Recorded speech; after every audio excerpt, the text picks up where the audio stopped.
All right, welcome to my tiny house. So when I designed this tiny house, there were a few things that were really important to me. The first one was low VOC. I'm pretty sensitive to chemicals and toxins and stuff like that. So everything, all the building materials in this house are low VOC and all natural and as little chemicals as possible. I also clean my house with as few chemicals as possible. So this is basically one of the cleanest environments you can find in a tiny house. Another thing that was really important to me was having lots of headspace. I didn't want to feel claustrophobic.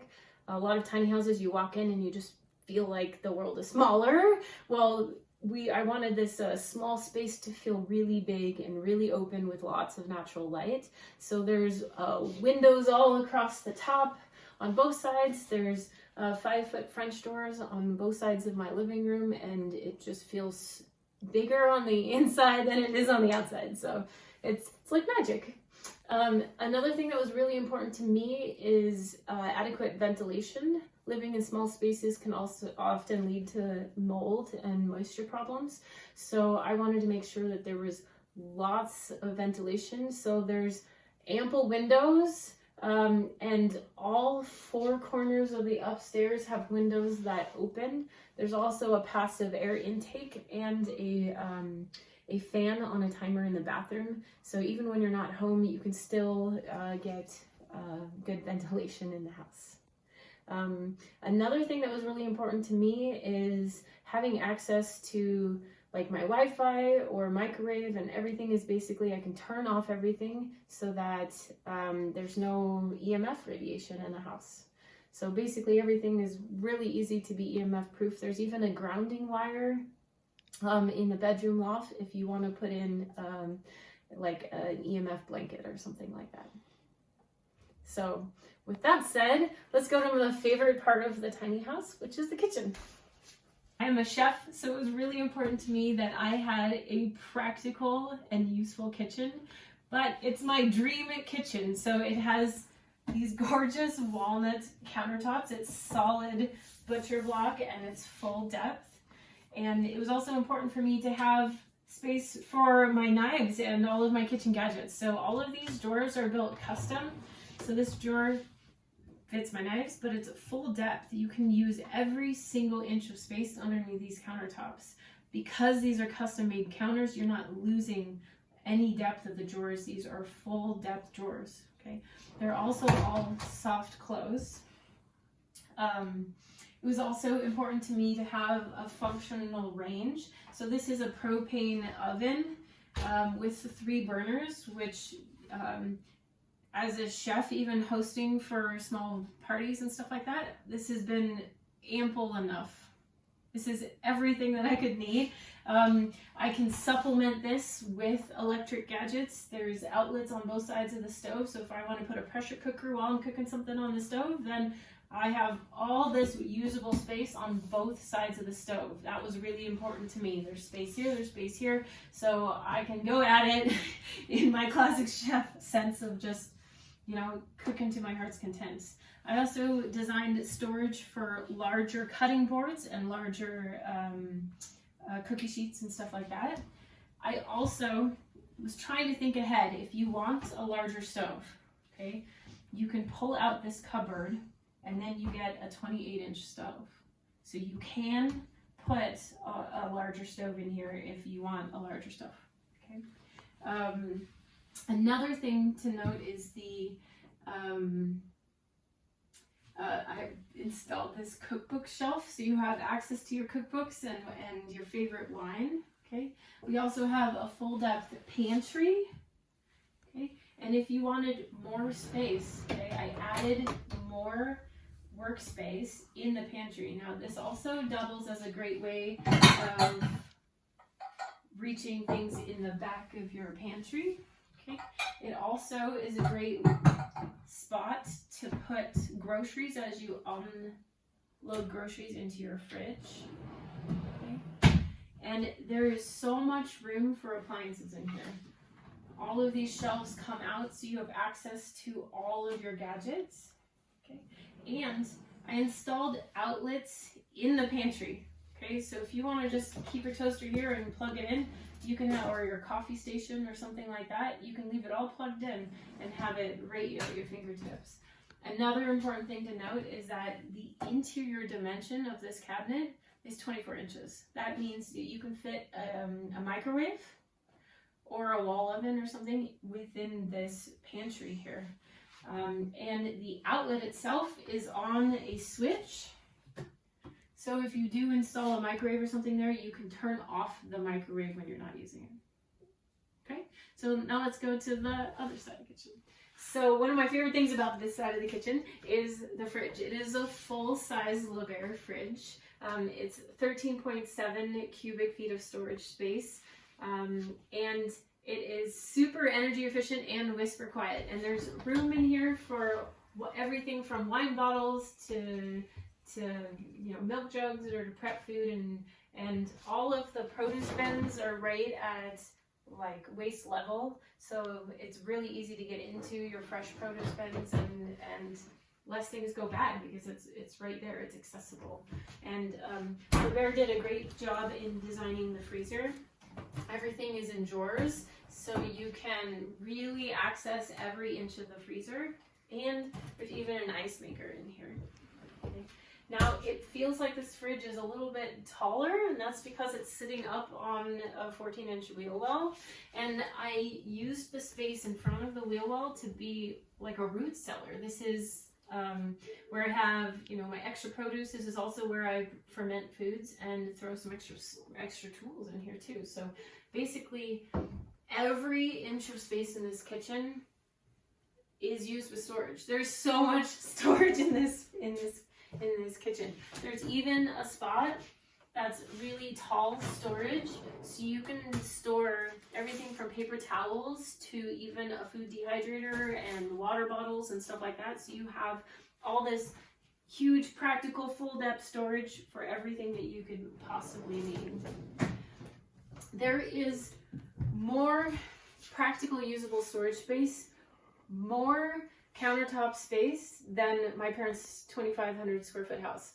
It's just, there's so much space in here. Everything is usable. Every inch, every square inch is usable. So this is like my chef's dream kitchen. It really is. I haven't run out of space really. We have this beautiful work prep on both sides of the sink. That's really important for rinsing vegetables or chopping and cutting and stuff. It's really important to have space on both sides of the sink. It was also really important to me to have a huge sink. I need to be able to wash my my pressure cooker or my stock pots or large pots and pans and stuff like that. So it was really important for me to have this huge sink. It is super deep. I think it's like 10 inches deep. And it was also important for the sink to be really easy to clean and the faucet to be very functional. So I have this high arching faucet that, I can clean the whole sink, clean any pot, clean any pan. It also has a water filter built in. And as we slide down here, more prep space and my dining spot. So I pretty much eat all of my meals here. It's even large enough for me to host some friends to come over. And it also doubles as my office space. I basically have my office set up in a drawer, and so I can easily take it out, set it up, and use it as my office space. Okay, so now let's head to the living room. And welcome to my living room. So my favorite thing about my living room are the 5-foot French doors. I put 5-foot French doors on both sides of the living room, so you get so much light in here and you get so much air, and it just feels so open. It is so open. You can do yoga, you can exercise. There's so much room in here. Now, I also didn't design any permanent furniture in the living room, so it's basically an empty shell that you get to create whatever you want to create with it. So I have plans of like a captain's bed type of thing with a pull-out table and chairs and stuff like that, so that you can make it a big dining table while having kind of like a daybed couch or something like that as a second sleeping area. And the really cool thing about my living room is that there is so much headroom. A lot of tiny houses have a really big loft. And so when you're in the living room, it feels really tiny. Well, this living room is practically completely open, so it feels really big. And I do spend a lot of time on my couch. We spend a lot of time in our living room, so it was important to me to have it as a big open space. And so this loft is a 2-foot deep loft, but it fits the 2-foot totes really, really well. It fits all of your suitcases and hiking backpacks and all that kind of stuff. It's like fits so much up there, and it's very accessible. It's very easy to reach. I have a ladder to the loft, and that same ladder hooks into a groove up here so that you have a ladder to reach your loft. I also installed a ceiling fan, which is really important for energy efficiency. Keep you cool during the summer and keep you warm during the winter.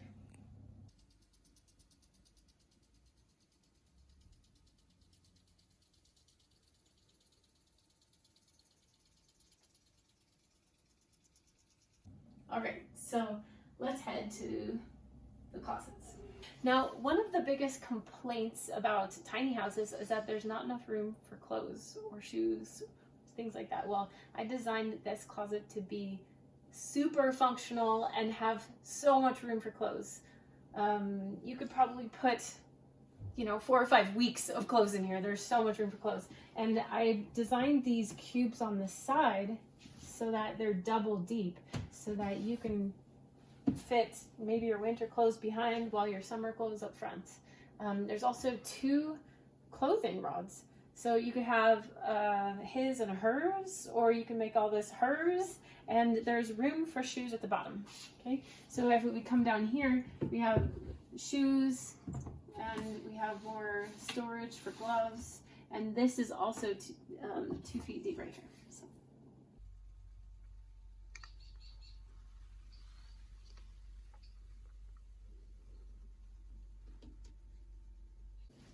Right, so opposite of my closet is this big utility closet, and it has the propane instant hot water heater. There's room for a little vacuum. I also have the Wi-Fi up top there's a cable inlet here as well. And there's also washer and dryer hookups. So this fits a compact stackable washer and dryer, not just one of those like little RV ones. You can actually get a standard compact stackable, like an apartment size. Okay, and if you look down here, there is a platform. The wheel well runs into the utility closet. So in order to put a stackable washer and dryer here, we needed to build this platform here so that it can sit up high enough that the vents and the water and stuff coming out the back of the washer comes up over the wheel well. And that leaves you storage underneath the steps for maybe a collapsible laundry basket, or right here I have a step stool that I use to sit on while I fold my laundry. Right now I have it set up as a coat storage for like my winter coats and for my exercise equipment and stuff like that as well.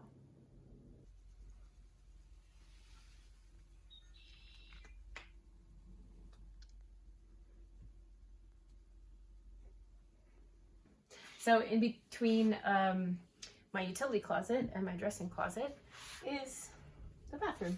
And it has this beautiful custom barn door that I stained it to be the same as the rafters.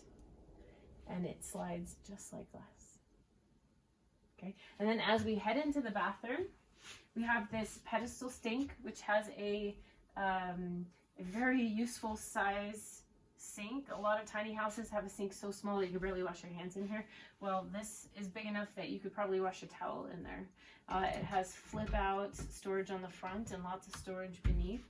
It also has a big medicine cabinet for all of your goodies. And I also installed this 5-shelf utility shelf, and it has enough room for all of your linens and bedding and all of your bathroom stuff, from hair dryers to to Band-Aids, pretty much everything that you need. So I installed these beautiful rope hooks on the back of the barn door so that I can hang my towels or a bathroom. Maximize storage space. So this is like $1,000 Airhead composting toilet. It's very solid. It doesn't feel like you're sitting on a little plastic bucket. Okay, this is top of the line composting toilet. It has a separate tank for the urine than for the solids. So this allows you just to dump the urine often and you don't have to worry about filling up the bucket.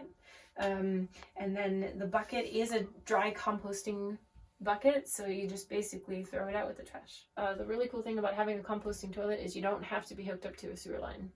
You could be on a leach field or a French drain. All right, this is my super deep clawfoot bathtub.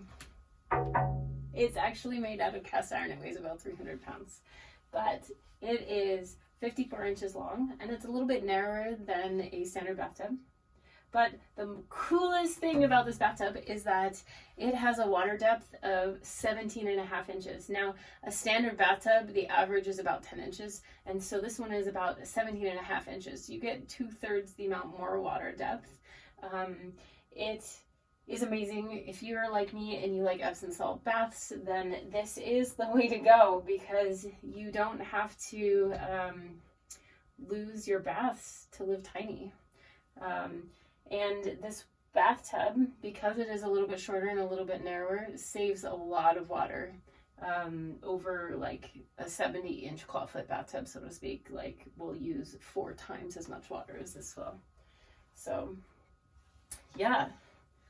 So this is my favorite part of the tiny house, other than the kitchen, of course, is this beautiful deep soaking bathtub. Now, there's also a big window next to the bathtub, so if you are parked in a private place, then you can have the curtains open and sit here watching the trees blow in the wind or watching nature. When I lived at a horse ranch, that was one of the most spectacular things ever, was to have a bath while looking at ferns and trees. And this doubles as a shower. So up above, there's a full circular ring with a shower head. So you still, and the shower curtains go all the way around. So you still get the luxury of having a shower. And because the instant hot water heater from the propane, it takes weeks to run out of water. So you could basically use as much hot water as you want.